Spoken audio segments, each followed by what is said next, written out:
그날 밤 상아 혼자 울고 있나.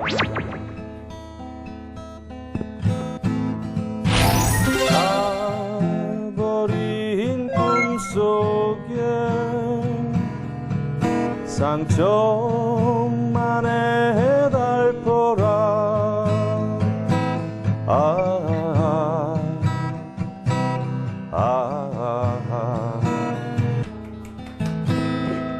하셔도 되겠는데요? 전혀 아닙니다.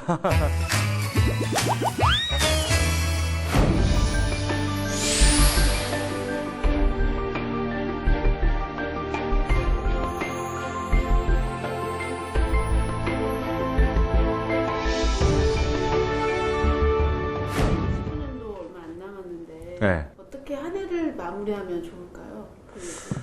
우리가 성찰이라는 말을 많이 쓰는데 그렇게 하는 게 좋은 것 같아요. 그래야 그 다음 연도를 조금 차분하게 그 계획도 좀 세우고요. 그렇게 좀 시작을 할 수 있지 않나 이런 생각이 좀 듭니다. 근데 말은 쉽죠. 바쁘신데 독서는 좀 하세요?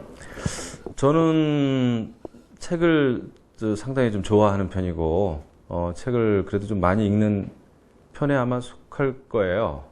예전에 뭐 출판 담당 기자도 좀 했었고 그러다 보니까 자연스럽게 책하고 이제 좀 가깝게 됐는데 책은 저한테 좀 절친인 것 같아요. 아주 친한. 직업상 정치 관련 서적도 읽지만은 철학서도 좀 읽고 무슨 수필 또 역사서 또 이제 경제 관련 서적들 그래서 거의 뭐 닥치는 대로 읽는 편입니다. 예. 저한테 소개해줄 책이? 예. 책을 한 권 소개해 드릴까요?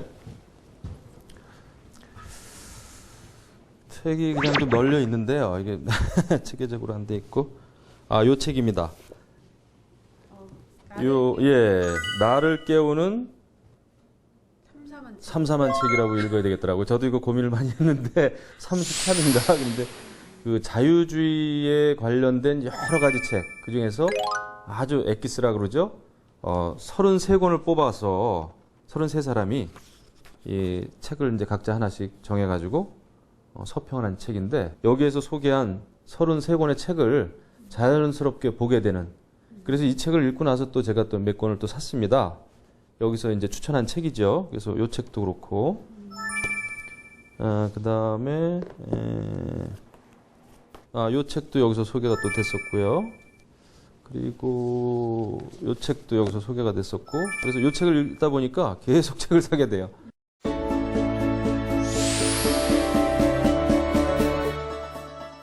근데 우리가 자유가 중요한 건 아는데 자유주의에 대해서는 또 이해가 좀 그렇게 깊지 않은 것 같아요. 보통의 경우에. 그리고 이 책에서도 좀 얘기가 나왔습니다만은 이 복고일 선생님이 그런 얘기를 해요. 우리가 자유라고 하는 것을 옹호하기는 참 쉬운데 자유주의를 옹호하는 것은 굉장히 어려운 일이다.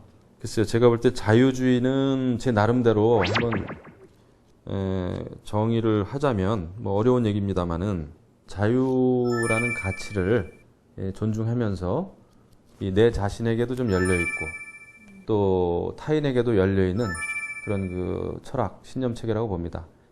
여기서 열려 있다는 것은 사람은 오류를 범할 수 있잖아요. 그래서 나도 오류를 범할 수 있고 또 다른 사람도 또 마찬가지고 하기 때문에 우리가 열려 있어야 된다. 자유를 존중하면서도 토론이 가능하게 되고요. 대화가 가능하게 되죠. 여기에 있는 그 자유주의와 관련된 책들은 실질적으로 우리의 그 사고 구조, 열게 만드는 그런 데 도움이 되는 책이라.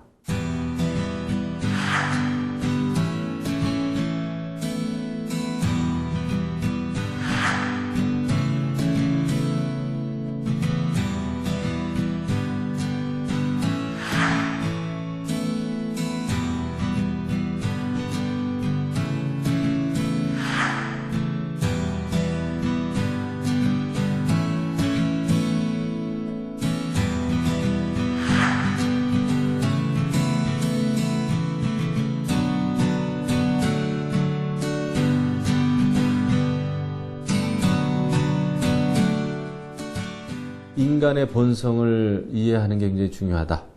우리가 공부를 하고 책을 읽는 것은 인간의 본성을 이해하기 위한 거 아니겠습니까? 그랬을 때 여기서는 인간의 본성에 가장 가까운 이념이 자유주의라는 거죠. 왜냐하면 인간은 누구나 자유를 추구하잖아요.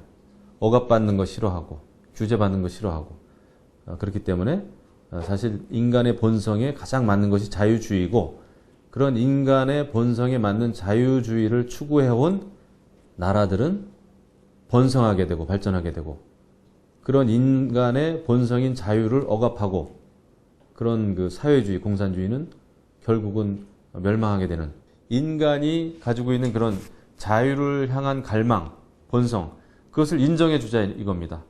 자유롭게 경쟁하게 하고 그리고 평등이라는 것도 기회의 평등을 줘야지 결과의 평등을 강요하면은 그것은 자유주의가 아니죠. 그래서 자유주의는 결국은 또 자본주의 시장 경제하고도 이렇게 연결이 되죠. 자연스럽게. 그래서 자유주의 또 자본주의 시장 경제의 중요성을 강조한 책이죠. 33권의 자유주의 저작들을 해설한 이 책을 읽으면 자유주의에 대해 잘 모르는 독자들도 그 이념의 모습을 어렴풋이나마 그리게 될 것이다. 그리고 앞으로 무슨 책들을 읽어야 할지 깨닫게 될 것이다. 하이에크의 치명적 자만을 안내하는 신중섭 교수는 인생은 만남의 연속이다. 살아가면서 우리는 사건을 만나고 사람을 만나고 책을 만난다. 만남을 통해 세상을 보는 우리의 눈과 인생의 좌표가 변한다고 썼다. 이 책에서 자유주의 저작들에 대한 안내인 노릇을 하는 저자들은 결국 자신들의 만남을 수레하는 것이다.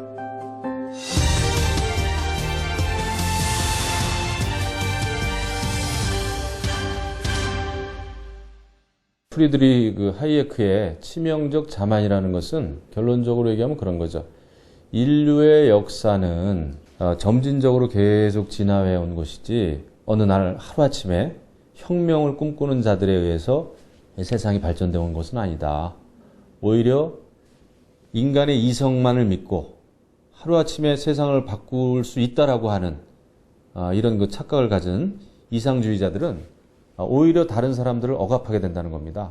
잘못된 형태의 극우주의나 또 사회주의나 공산주의로 빠지게 되는 거죠. 자기 이성에 대한 또 인간의 이성을 확신하는 맹신하는 그것은 자만이다. 그래서 그렇게 치명적인 자만심을 가진 사람과 치명적인 자만에 빠진 나라는 결국 멸망하게 되는 것이다. 그래서 그런 거에 빠지지 말자라는 거예요. 그렇다고 하이에크가 이성을 전면적으로 부정하는 것은 아니다. 그는 정당하게 사용된 이성을 옹호한다. 정당하게 사용된 이성은 이성의 한계를 인정하는 이성이다. 이성의 역할에 대한 새로운 해석은 지식에 대한 새로운 관점을 제시하고 이 관점은 우리의 경제적, 정치적 삶에 대해서도 새로운 관점을 제공한다. 지식이 그 본질상 분산되어 있다면 분산된 지식을 잘 활용할 수 있게 하는 제도가 중요하다. 자본주의가 바로 지식을 가장 잘 이용할 수 있도록 해주는 제도라는 것이 하이에크의 생각이다.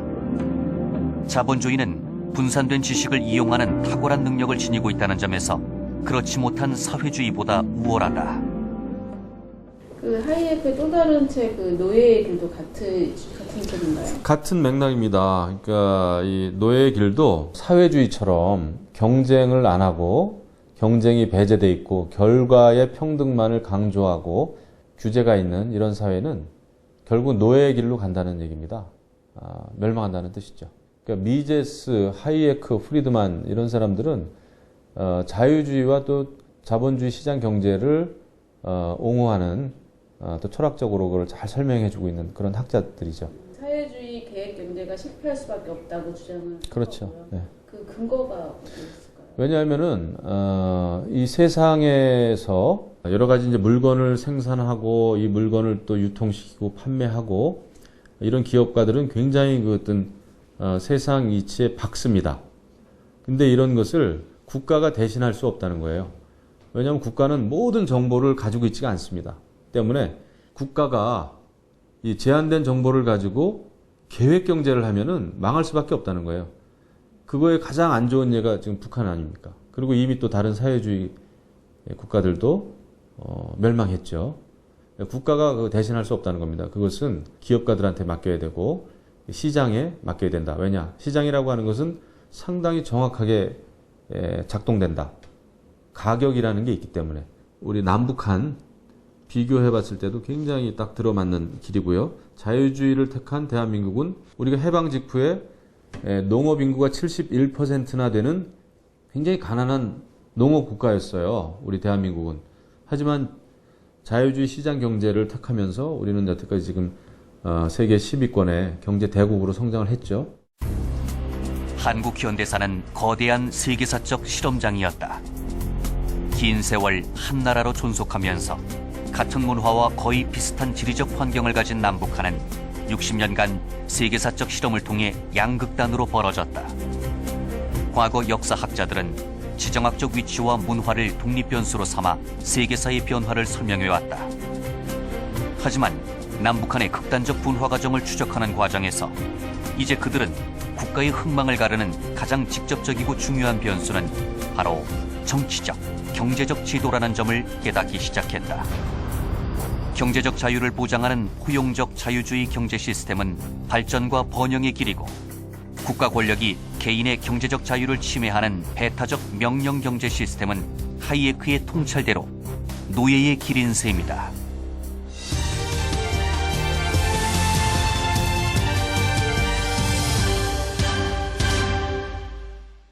그대로 연결이 되는 건데요.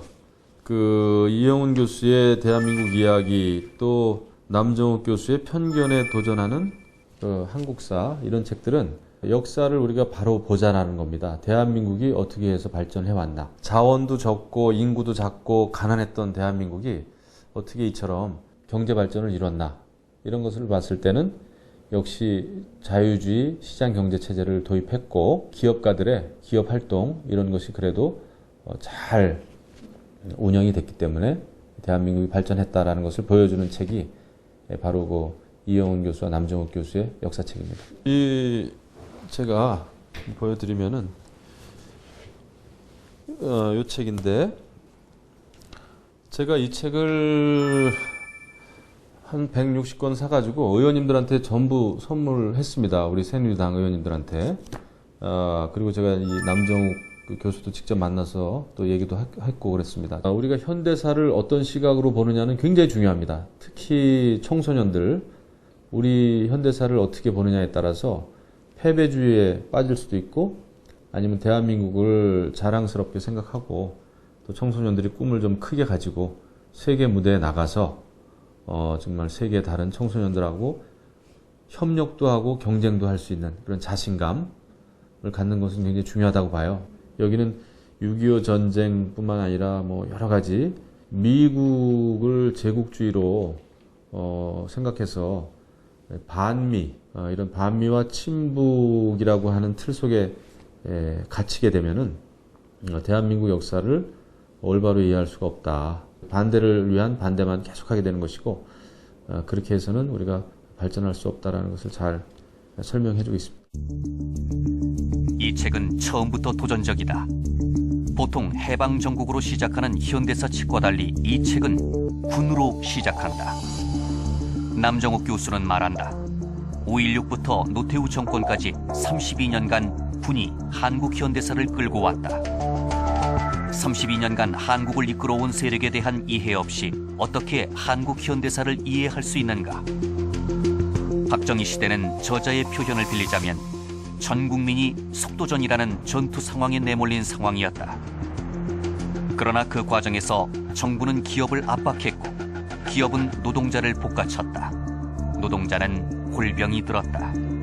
그리고 몇 년 후 우리는 기계가 아니다라는 호소가 등장했다.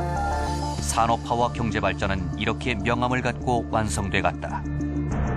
저자의 표현대로 대한민국은 자유시장 경제 선택이라는 첫 번째 허들을, 그리고 산업화의 두 번째 허들을, 마지막으로 민주화라는 세 번째 허들을 넘어 여기까지 왔다. 지금 우리는 네 번째 허들 앞에 서 있다.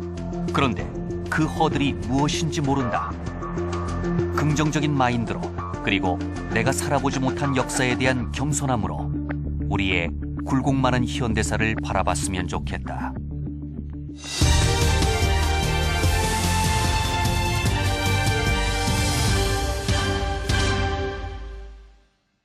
어쨌든 간에 현대 역사 이런 걸 잘 알아야 미래로 갈 수 있다는 건데, 자유주의 미래에서 보면 지금 애덤 스미스를 다시 읽는다는 책이 있잖아요.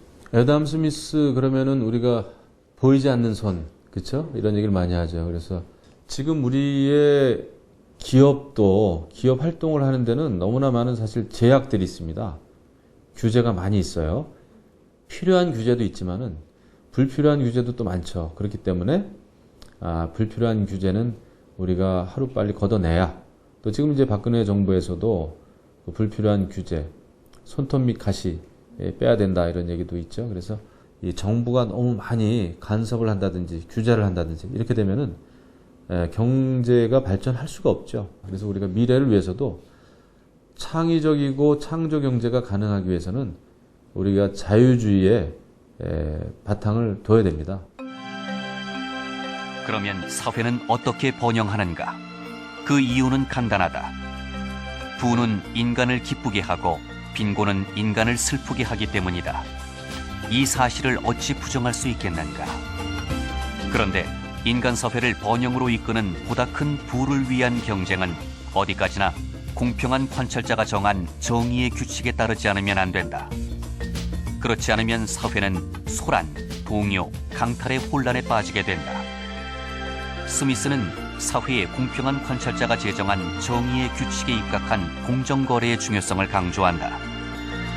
거래의 질서가 공정하여 제품의 질을 높이고 좋은 평판을 얻으면 정당한 보수가 따른다는 전망이 설 때 비로소 분업이 촉진되고 시장이 활성화한다. 어느 정도 규제는 필요하잖아요. 국가가 이제 나서야 될 때 나서야 되는 거죠.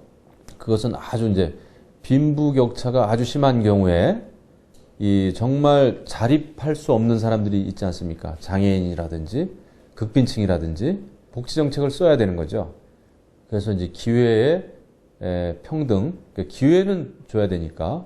그리고 우리는 나의 불행에 대해서 남의 탓을 하는 그런 조금 안 좋은 그 문화가 좀 있어요. 근데 그것은 물론 국가, 정부라고 하는 것은 극빈층이라든지 정말 자립할 수 없는 국민들에 대해서는 기회를 주고 사회 안전망을 구축해 줘야 되지만, 근데 지금 이제 모든 국민들이 나의 불행이 곧 남의 탓이고 정부 탓이고 이렇게 생각하는 것은 또 바람직하지 않다 이렇게 생각합니다.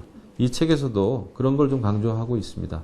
우리 개개인 스스로는 굉장히 건강하고 건전한 그 신념 체계, 철학 체계를 갖는 것도 굉장히 중요하다 이런 생각입니다. 책을 읽는 사람은 언제나 네 부류로 나뉜다. 첫째, 책은 다 읽었는데 읽었는지 안 읽었는지 전혀 느낌이 없는 사람. 둘째, 그중 한두 구절만 터득하고는 바로 이것이구나 하고 좋아하는 사람. 셋째, 정말 좋은 책이다 라고 감탄하고 감격하는 사람. 넷째, 책을 다 읽고는 자기도 모르게 곧바로 손은 춤추고 발은 뛰고 있는 사람. 이 네 부류 중 나는 어디에 속하는가? 내 소속은? 우리가 1980년대 저희도 뭐 학생운동 뭐 다 하고 그랬습니다만은 그때는 세상을 굉장히 좀 명료하게 심플하게 생각을 했어요. 내 편 이렇게 편가르기를 했고, 그러니까 독재와 무슨 민주, 제국주의와 뭐 식민지, 뭐 세상 모든 것을 그렇게 아주 간단하게 생각했습니다. 이분법적으로. 흑백 논리죠. 하지만 지금은 그렇게 생각하면 안 되죠. 이제는 성숙한 민주주의를 향해서 우리가 이제 달려가고 있기 때문에 이런 상황에서는 나도 틀릴 수 있다라는 거. 흑백 논리로 세상을 바라봐서는 안 된다. 나도 틀릴 수 있고 다른 사람도 틀릴 수 있기 때문에 우리는 대화, 토론이 필요한 것이고 그런 것을 존중하는 게 바로 자유주의죠.